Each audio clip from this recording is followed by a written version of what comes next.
is a presentation of the Maine Brain Aneurysm Awareness Organization, and you're going to want to stick around because you are going to hear from a group of survivors, 5 of them in fact, all interviewed on September 22nd, 2024, the day of the Cat Walk and Carol 5K. One of the survivors is actually celebrating her 3rd year of surviving a brain aneurysm on this very day. And there are others. We'll hear from the president of the organization, and we'll hear from an amazing group of young high school cheerleaders who come to this event every single year to cheer on the participants. So stick around, we've got a lot to get to. Hi, I'm John James. I'm part of the Maine Brain Aneurysm Awareness Group, and I was asked to help out this year at the Cat Walk and Carol 5K. And all of the testimonials you're about to hear come from the walk this year on September 22nd. But first, here's my account of why I joined this group. Last year, my wife, Mary Ann, was diagnosed with a brain aneurysm. It was an incidental discovery after she had a TIA at the VA Togus, where she works as an ER nurse. The great staff she works with recognized what was going on. They stabilized her while they waited for an ambulance to take her to Maine General in Augusta. One of her coworkers called me on her phone. I was surprised when I saw it was her number, not her on the other end. They told me what was going on. They said they had just called an ambulance. I drove to the Maine General ER fast. A little too fast, undoubtedly. In fact, I beat the ambulance without the aid of lights and sirens. When I saw the ambulance come in, I rushed into the ambulance entrance where they told me to get away. And I said, "That's my wife." They said, "You can't see her right now. We've got to do an MRI." So she waved to let me know she was okay, and I dutifully went and sat down, patiently awaiting news. She was in good spirits when I finally saw her, after they did the MRI. A while later, the ER doc came in, said things looked okay, except for an aneurysm they spotted. We were both shocked. In fact, we both thought we misheard. He said it appeared to be about 6 millimeters, which at the time didn't mean anything to us. We were then told that that's the point when they start doing some intervention, surgically or through an endovascular treatment in which they go through an artery and into the brain. The surgical treatment is much more invasive, more dangerous too. We quickly got an appointment with Dr. Rob Ecker, who is a neurosurgeon at Maine Med, and he said due to the depth of the aneurysm, he wasn't sure if he could do it using the catheter, and it could mean intracranial. Now, given the depth of the aneurysm, that would present more problems as the lobes of the brain would have to be separated in order to get to it and clip it. He was very honest, and we appreciated that, though we were both scared and prayed a lot. In the end, he was able to go through an artery and install coils and a stent. Her follow-up angiogram showed no movement of the hardware. We were fortunate. Many aren't as fortunate. Like the 2 ladies the Cat Walk and Carol 5K are named after. You'll learn more about them later. But their passing has not been in vain, as the Maine Brain Aneurysm Awareness Organization was born in their memory. Dave McCausland is the president of the organization. We'll hear from him a little bit later. But let's start our survival testimonials with someone who is very close to Dave. I'm Heidi McCausland. And you are Dave's wife, Dave McCausland, who is he is the founder of the organization, right? He's a co-founder, yes. Yes, it was a small group of family and friends who started the group of in honor of Kim Tudor, who passed away from a ruptured brain aneurysm. Now, your story is quite something, not just one, but several. I had a rupture in 2006. Was in the hospital for 20 days, 6-month recovery. I was very, very fortunate that I didn't have any major deficits after that. During subsequent checkups, they discovered a second brain aneurysm. We watched her for a few years until it started to grow, and then I took matters into my own hand and said, I want to take care of it before it takes care of me. So I had a craniotomy, and they clipped that one. And I was in the hospital for 2 days because it wasn't a ruptured emergency incident. Now, a craniotomy, when people think of that, they think how invasive that is. But you don't appear to have any subsequent effects at all. No, I was very, very lucky. I have a dent in my head. I have a lot more metal, but I'm here. And during the period between both of my procedures, I lost my older sister, Dory, to a ruptured aneurysm as well. So that kind of fueled my desire to get the second one fixed. Now, these do run in families, don't they? They can, absolutely, and definitely believe that in my case, yeah. 2 aneurysms, full recovery. Thank you so much, Heidi. And that should make people who have suffered brain aneurysms hopeful. In fact, every one of our survivors is positive, upbeat, and offer hope to anybody who is dealing with a brain aneurysm diagnosis and maybe awaiting treatment. This next person is amazing and very, very lucky. Hi, I'm Kim Laramie, and I'm here today at the Maine Brain Aneurysm Walk. Mostly I'm here today because I'm alive. 3 years ago on this day, at 4 o'clock in the afternoon, 4:30, I was at the gym and bent down to do a deadlift, and I remember I said to my trainer, something's wrong, and that's the last thing I remember. And it just terrible headache, or you don't remember anything? I did not have a headache at all. I did not have a headache. It was totally unprompted, I guess, or there were no warning signs at all. So it had ruptured, and where were you taken? What happened right after that? Well, I'm told that I went to Mercy because I was in Falmouth, which is part of why I'm alive, because if I'd been on the island or in Durham, I was too far away. So I was in Falmouth at the gym. They took me to Mercy. They quickly decided I needed to go to MMC Neuro, and I was sent there that night. And remember, this is during COVID. My partner Wayne was sitting out he talks about sitting outside in the ED in a white chair waiting, and they came out and told him it didn't look good. And next morning I had surgery. I had the surgery and the coiling because they had to do both for some reason. I don't know. You have to ask the medical people that. But yeah, and I don't remember a thing. I mean, people say, weren't you scared? I said, I was not scared at all. But my daughter passed away from an aneurysm. And that had happened 2.5 years prior to mine. We had all gone and gotten MRIs to make sure. They didn't see anything then, but that's the thing with this. It's a silent killer. You don't know when or where it's going to hit in many cases. You felt nothing before it happened? I felt nothing, and I had been working out every single day. I remember I said to my surgeon, the awesome Dr. Ecker, I said, do you suppose that's why? And he said, no, that's why you survived, because I was in good shape. Wow, Kim. And to think you could have been on the island. You were in the right place at the right time. And another person who praises Dr. Ecker, who is just amazing. Next is somebody many of you know, not because of a brain aneurysm, but because of the Farmer's Almanac. Peter Geiger, and you're going to ask me a question, or? Peter Geiger and I are old friends, and I learned a few years after we became friends about your brain aneurysm as we celebrate those who have survived and those we've lost today at the walk.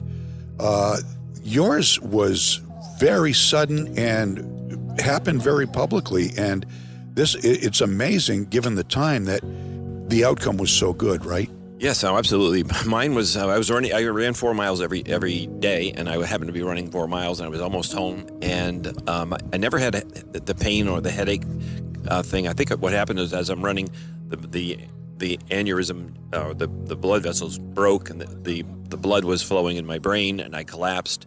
And then somebody called 911. Somebody in the ambulance knew who my parents were. They came to the hospital, and this was St. Mary's Hospital. And they said, well, we're going to take him to Boston. And the doctor said he's not going to make Boston. And so the doctor was very young. He just got out of school, and he could do this stuff. And so 10 hours of brain surgery at St. Mary's Hospital in 1987. And, I woke up and in some way, it was the worst day of my life, and some days it was the best day of my life. So for anybody who survives, it's obviously both the worst and the best, because you realize how how precious life is. And in those days when I was like 35 years old and never missed a day of work, for me to all of a sudden be in ICU and maybe not going to make it was a shock to everybody. But God willing, I made it, and the rest is sort of history. But I will say that in those days, there was I didn't know anybody who had survived an aneurysm. I didn't know where to go. I called somebody in Philadelphia, and she apparently had one, and we talked, but I don't even remember what we talked about. And then now you've got this wonderful organization that just has so much support and love and for everybody. It's really, this aneurysm awareness group is so special because so few people survive it. And what is it going to be like? My short-term memory was very bad at the beginning, but it gets better, and with the support of a group like this, it's a miracle, I guess. Seeing the survival time that you're doing great, and this is reassuring to anybody who has an aneurysm, or my wife had an aneurysm, and she has short-term memory loss, but just hearing that it's gotten better for you over time and you are so far out, this is great news for people. Oh, absolutely. You bounce back as well as you can. In my case, I was just lucky. I woke up after 10 hours of brain surgery, and the doctor says, what day is it? Well, there was a calendar behind him. So I said, what the day was? He said, that's great. I said, well, there's a calendar behind you. So I think I was really lucky. I had some issues, but they were all short-term issues. And the whole thing was getting back into walking or running, because I'd done that every day. And so I remember the first time I went outside, I was like, walked maybe 300 yards, and then I slept for 3 hours. And you bounce back, but you bounce back better if you have friends who understand what you're doing. And it really made me more sensitive to people who have catastrophic illnesses or events in their lives. I reach out to anybody who has an issue, and certainly an aneurysm especially. But it's God willing, I'm still here 35 years later, and who knows what'll happen. Well, the candy is going to keep flowing at your house in Lewiston on Halloween. That I know from experience. Absolutely. You and I started talking about Halloween years ago, and we had 400 or 500 kids come to the house. Well, we're up to about 3,000 now, and about 8,000 candy bars, and they're king size, so it's fun. The power of Peter Geiger, radio, and candy. It's amazing. You're amazing. Thank you, Pete. Thank you, John. Appreciate it. That's amazing. Think about it. This was 1987 when Peter was stricken, and he was taken to a hospital in Lewiston that really had no facility for this type of surgery, nor did it have the surgeons to perform it. And, well, the hospital is St. Mary's.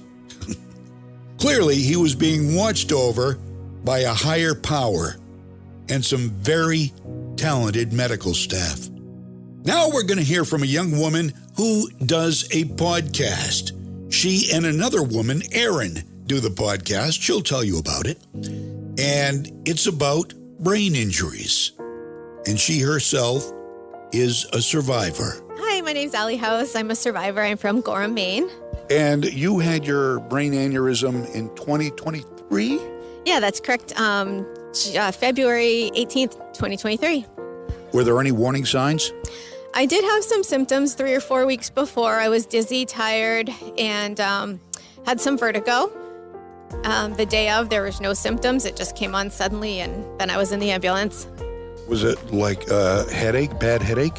Worst headache, absolutely, of my life. I describe it as a shark biting my brain. Yeah, that's what people say. Like, it can often be accompanied by the worst headache of your life. Did you do anything about the symptoms you felt before, or were they just sort of passing and you ignored them? No, I had actually seen my primary care doctor and just got diagnosed with sort of a migraine cluster, which I had history of migraines. So it sort of got discounted, but it was, addressed a little bit, but not as, I don't know that anything would have changed if we had done anything different. Maybe if I had scanned, we might have seen something, but hard to tell. And it ruptured. I actually had a venous bleed that they couldn't find on the follow-up scans. They think it was a venous bleed, so I didn't actually have the full-on arterial rupture that typically happens. So what was the procedure? What did they do once they found out you were having this bleed? That's a very dangerous and not only life-altering, but could be life-ending occurrence. Right. As we know, about 50% of people that have these aneurysms don't survive. I was very lucky, did survive. While I was in the hospital, it was mostly monitoring, blood pressure medications, follow-up scans to just assess the blood and my vessels. Like I said, blood pressure medications, steroids, seizure medications, pain medications, fluids, and a lot of monitoring. And did they clip it or do anything, coil it? No, I didn't have to have any procedures. Luckily, there was no follow-up interventions. So is there going to be anything in the future? I'm sure you're probably going to watch it pretty closely, huh? Every day I wonder if it's going to happen again, to be honest. They say it won't, but I don't think they would have said it was going to happen the day before either. So I just live every day the best that I can and just appreciate that we're here, that we're able to continue to bring awareness and try to fundraise money for research. And that's sort of where I feel like my calling is now. I do some advocacy on national levels and local levels, obviously here to support the walk. And I just really, before the aneurysm, my life was great. It was good. It was kind of black and white. And after the aneurysm, it sort of got into a brighter focus, into bright colors. That's how I describe it. Like, I just see things differently now. And even if it's a crummy day and I have to work, I'm blessed to be able to work. So You realize that life is a gift. yeah, and it's funny, I'm a nurse and I realized that beforehand, but I don't think you actually fully feel it until you feel it. So that's where I ended up. Grateful and happy to be here. That's a great point, and good luck to you in the future. Tell us about your podcast. I actually met a girl, Erin. I call her my friend. She's one of my fellow survivors. She's actually a nurse as well, had the same kind of bleed that I did, incidentally. And we came together by way of the Maine Brain Aneurysm group. We were both involved in the support groups, and one of the other members said, well, you should talk to Erin. She's about your age and has a podcast, and she's a nurse. So Erin and I we became friends. And she had 2 seasons of Making Headway podcast already in open and out in public, I guess on the air, if you will. And she asked me if I wanted to join her and co-host season 3. So we started that. It's live. There's weekly episodes that we put out. Every Monday there's a new episode. We interview survivors, clinicians. Who else? I guess survivors and clinicians are basically who we interview, and we really just want to bring awareness, support, and camaraderie to the community, because there's not a lot of support groups and not a lot of resources as other illnesses. So that's just our little piece, and that's what we try to do to help others. Well, that's a very big piece for a lot of people, and I wish you the best of luck with the podcast, and I wonder where we can find it. Oh, it's on all streaming networks. The title is Making Headway Podcast. We also have a website, which is www.makingheadwaypodcast.com. Primarily, you can find me on Instagram. Connect with me if you like to outreach for some additional support. I'm Allison_Making Headway Podcast, and it's ALISON. And Erin is the same. But her name is spelled ERYN_Making Headway Podcast. And like I said, we're on all streaming networks, and tune in and give us a listen. Allie, thank you very much. You're amazing. And thank you for all you do. You and Erin, what you do with your podcast, Making Headway, is both helpful, it's educational, and it gives people hope they might not otherwise have. I guess that's not both, that's 3 things, at least. It's very selfless. Thank you so much for what you do. And now let's talk to our final survivor, who was stricken quite suddenly and quite harshly, too. Listen. I'm Julie Coates, and I had a brain aneurysm in 2006. It ruptured and then it re-ruptured. Whoa. Now, did you have the worst headache of my life type thing with that? I did. I actually heard it pop. I was in a grocery store, and I actually heard it and felt it at the same time. And within 15 minutes, I was vomiting nonstop. So you must have been, you weren't unconscious at all? No, actually, I felt like I should have been, and I felt like I was going to, but I kept on willing myself, you're not going to go to sleep. You're not going to sleep. You're not going to go. And I kept on saying to myself, you're going to do this. And my husband was with me, and we went to my doctor's office. It was close by. Unfortunately, my doctor was on vacation, and there was a rented doctor there. And he said, oh, it's just a migraine. And go home and pull the drapes and that type of thing. And I said, it doesn't feel like a migraine. He said, I'm the doctor here. And so anyway, the next day I went to the emergency room, and they didn't find it. They did I think it was a CT scan, and a radiologist read it the next day and said, get back here. And when I was back they took me to hospital in New Hampshire, and then from there they took me to Portsmouth, New Hampshire, and there was no one there that could do anything. And so I was there for a couple of days, and it ruptured again. And they found a way to bring me up to Portland because it was the only place. It was on the 1st of July every year, all the teaching hospitals shuffle. And no one wanted me because I had ruptured twice, and they just figured it was just I wasn't going to make it. But Dr. Eddie Kwan here in Portland, he came home from vacation and took care of me. And I lived. What, you were literally days. You could have died. Many people die right there on the spot. I know. It was amazing. And Eddie Kwan, he said to my husband and my mother, said, she may not make it. So say your goodbyes. And I was awake through all of this. I was drugged, but I was awake. And then I woke up, I think it was like 3 days later, in the ICU, a neurological ICU at Maine Med. And I woke up and the fireworks were going off. And it scared the hell out of me. It was like, what is this? Because it was right over my head, basically. Because it was at not Deering Park. What's the name of the baseball field that's right there? That's where they do. Yeah, Hadlock Field. And the nurses were so good. And I was there for 28 days. And I was one of the first people to have the coils put in.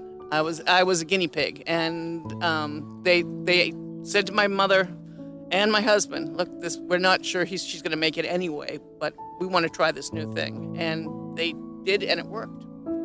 And, I had short-term memory problems for quite a long time and horrible headaches for a long time. But I'm great now. Yeah. How far out are you, Julie? It was 2006, so whatever that is. I don't do math anymore. I had a stroke at the same time, and I lost a section of my brain, and which is interesting because I used to do calculus in my head, so I totally lost that. Well, I would never know that you had ever had anything wrong in talking with you. You're just an amazing story.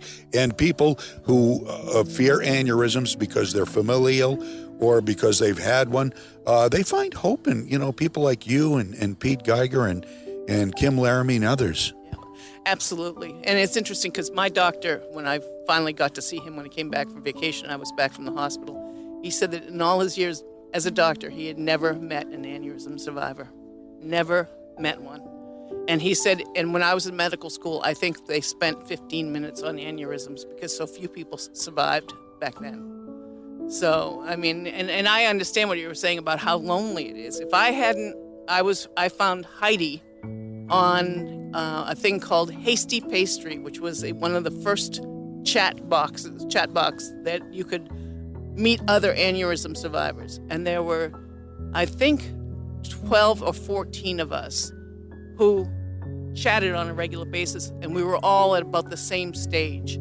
Heidi's aneurysm ruptured, I guess it was about five months after mine, and she was already on the computer while she was in the hospital, and I was amazed how well she did at that point. And then she's had several aneurysms since then, but yeah, but I mean, you just felt so alone, and then you weren't because of the community. It's a great community. Julie, thank you so much. Thank you. You just never know when something's going to happen. And it does give you a new appreciation for life. Truly does. Now a man who has a heart of gold, who works tirelessly getting the word out with a Maine Brain Aneurysm Awareness Group, and who knows about brain aneurysms all too well. I'm Dave McCausland, president of the Maine Brain Aneurysm Awareness Group.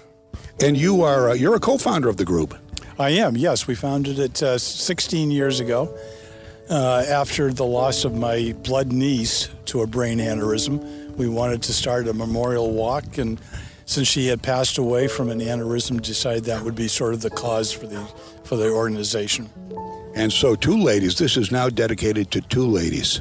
That's correct. The walk originally 16 years ago was for my niece, Kimberly Ann Tudor.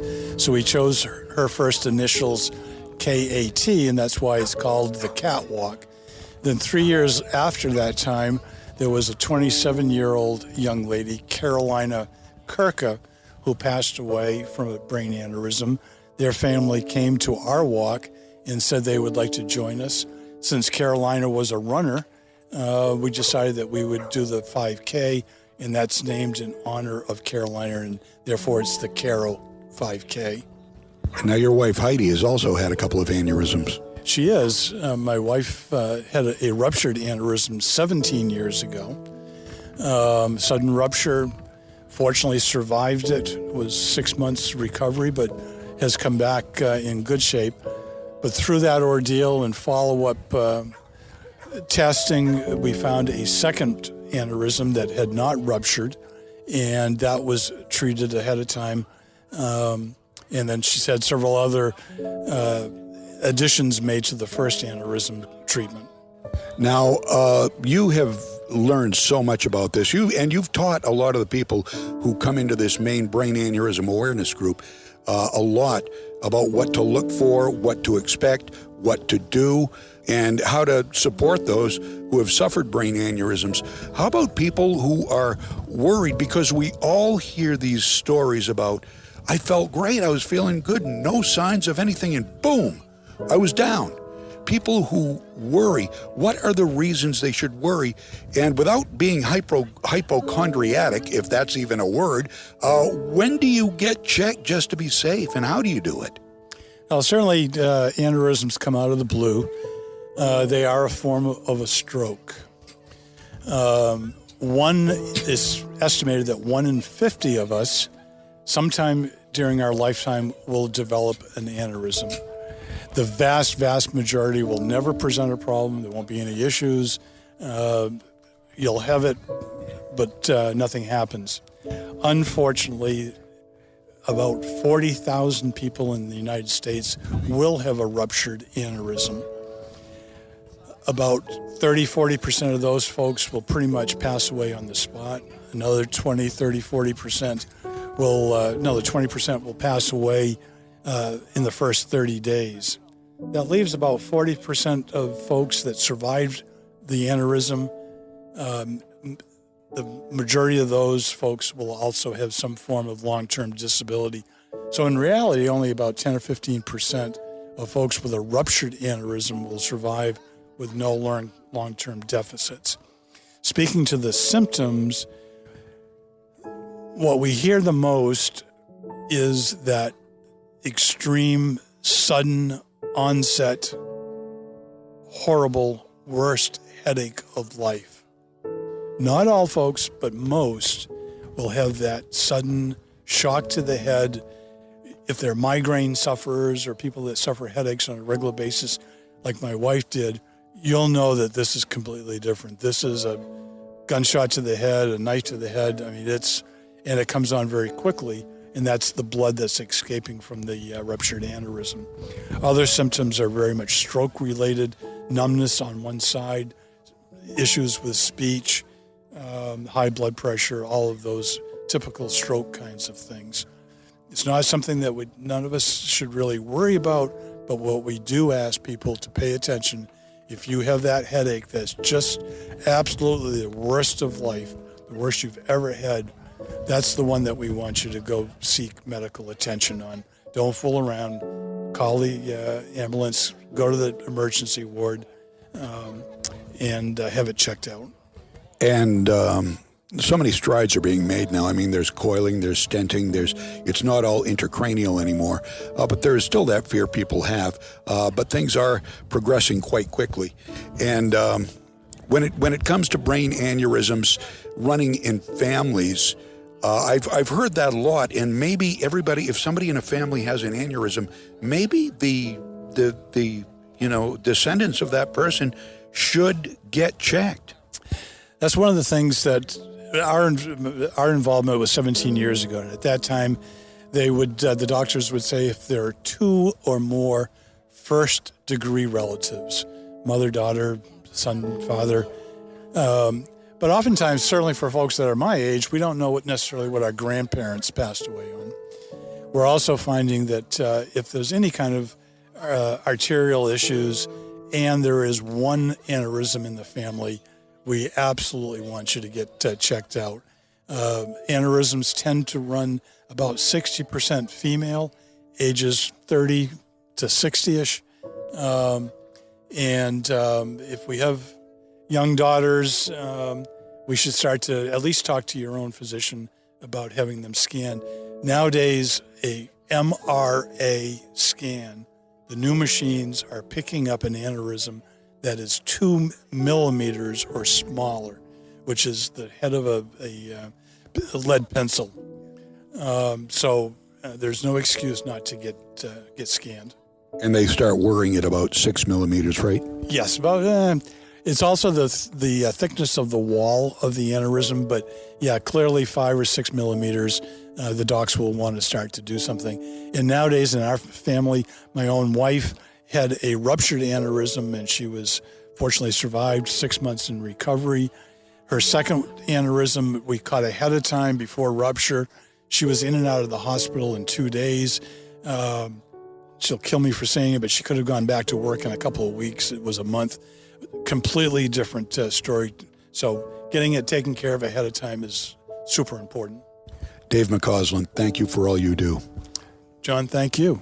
And now, an amazing group of young people who come out every year to cheer on the walkers and runners at the Catwalk and Caro 5K.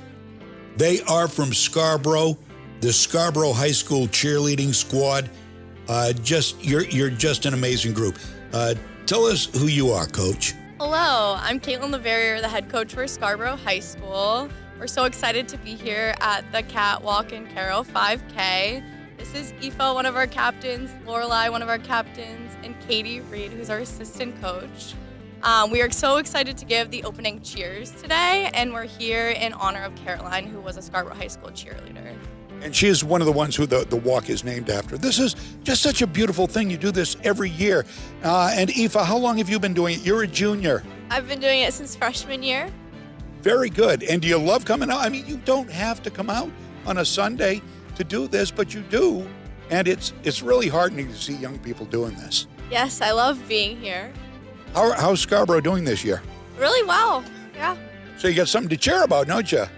And we have Lorelei, and you're a cheerleader. You're also a junior, and you've been coming out how many years? The same years as her, so since my freshman year.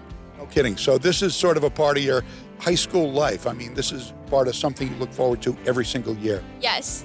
We love to be here, and we love to support this fundraiser. Now, do you guys know the history of the Caro 5K and walk? We do, yes.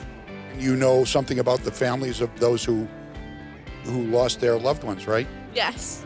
That's good. It's so nice that you guys come out here. And we have Katie here and Katie and the pup. And the pup's name is Betty. Yes, this is Betty. This is our team dog. She loves to support. She's got wonderful eyes. And so she's your team dog. And are you coaches here of the Scarborough cheerleaders? Yes, I am the assistant coach here at Scarborough. Very good. Well, best of luck to you all, and thank you all, and thank you to Betty. Well, you can't beat that. September 22nd, 2024. Great people, a great time, a beautiful day, a lovely park, a celebration, of life and a remembrance of those who have passed. So please get the word out, whether it's about the Maine Brain Aneurysm Awareness Organization or the Making Headway podcast. These are people working hard to get the word out, educate people, and give others a little, if not a lot, of hope.